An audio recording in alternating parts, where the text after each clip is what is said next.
Hello everyone, my name is Dr. Joel Rosen. I am the Adrenal Fatigue Recovery Ninja, and today I want to answer the question can I die from stress?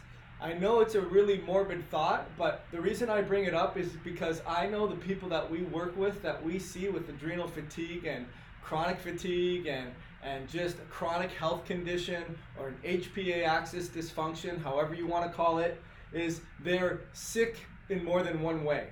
And what I mean by that, I mean they're exhausted, they're burnt out, they're not handling stress, they don't have energy to get through the day, they can't focus, they can't concentrate, they can't remember things, they have anxiety, they get shaky, lightheaded, and jittery if they don't have a meal, they crash and feel sleepy if they do, they can't fall asleep, they can't stay asleep, they don't wake up with a lot of energy and zest, and they're feeling low and down and hormonal imbalances.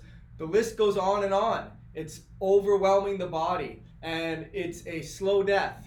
It really is a slow death. So I don't think you'll die as an acute thing, but a slow death until it gets fixed, and until you get a handle of what's really working and what's not working, you're going to continue to miss out on the things that you love to do and not be able to entertain people, not be able to go out socially, not be able to see your kids and your grandkids or your family or your friends or your neighbors or even your job perform at your maximal. That's how important it is. If that's not dying, I don't know what is. That's why I bring it up in that way. So these are 6 solutions that you need to do to fix the problem.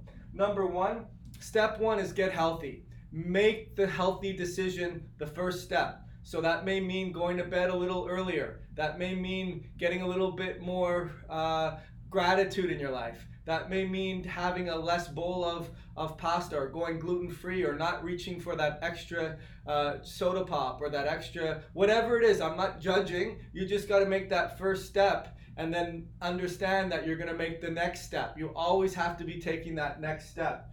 Number 2 is get hydrated. My guarantee is that more than likely, if you're dealing with a fatigue problem that involves the adrenals, then it involves your ability to maintain hydration. Not to mention the fact is you're not drinking enough water every day and staying hydrated. The goal is to be at about half your body weight in ounces. So if you have a 150-pound person, that's 75 ounces a day.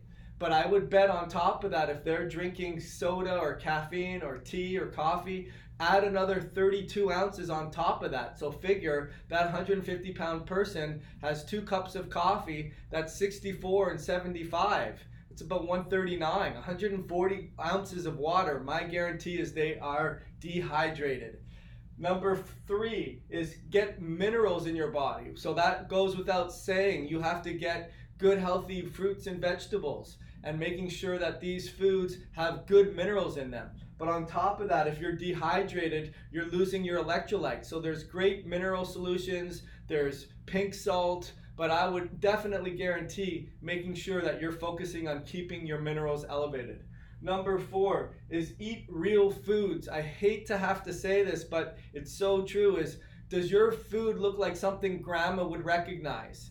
Is it wrapped? Is it fluorescent? Is it different colors? Is it GMO'd? Is it frozen? Is it good, healthy quality? Is it fast foods? I'm not knocking all of that stuff, but I'm saying if you want to recover with stress, it comes down to eating real foods. And I don't want to hear, oh, I don't have time, I'm too tired, I'm too exhausted. You don't have that luxury. Right now, the energy that you put into getting better is going to involve getting real foods. That has to be on the higher priority. I'm just trying to figure out what 4 things would be ahead of that. I don't think there would be much. And I don't accept your excuse, because you can either choose to do it or choose not to. And I'm giving it to you in a loving way. You can choose to do it or you can choose not to. Number 5 is get grateful. I mean, I really mean that. Your life could be worse. And be grateful for the blessings that you do have. Be grateful for the fact that you can still have a thought, that you can still watch this video, and that you can still have motivation to say, yeah, I'm going to get my life back. Be grateful for that. People don't have that. People never got that chance. Be grateful for the blessings that you have. And be grateful for the things that haven't happened that you are going to visualize happening. And then number 6 is recognize. And what do I mean by recognize? Recognize that the stress response is real.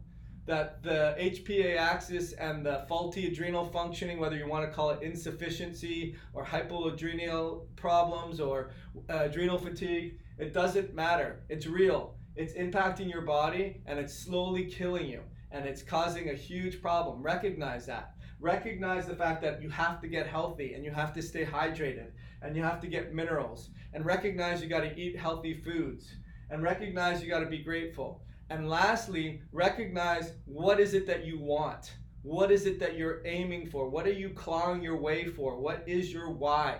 You need to answer those 6 questions if you want to avoid a slow death from stress. Hope this was really helpful for you guys. My name is Dr. Joel Rosen. I am the Adrenal Fatigue Recovery Ninja, and I look forward to ending your adrenal fatigue nightmare. Thank you so much.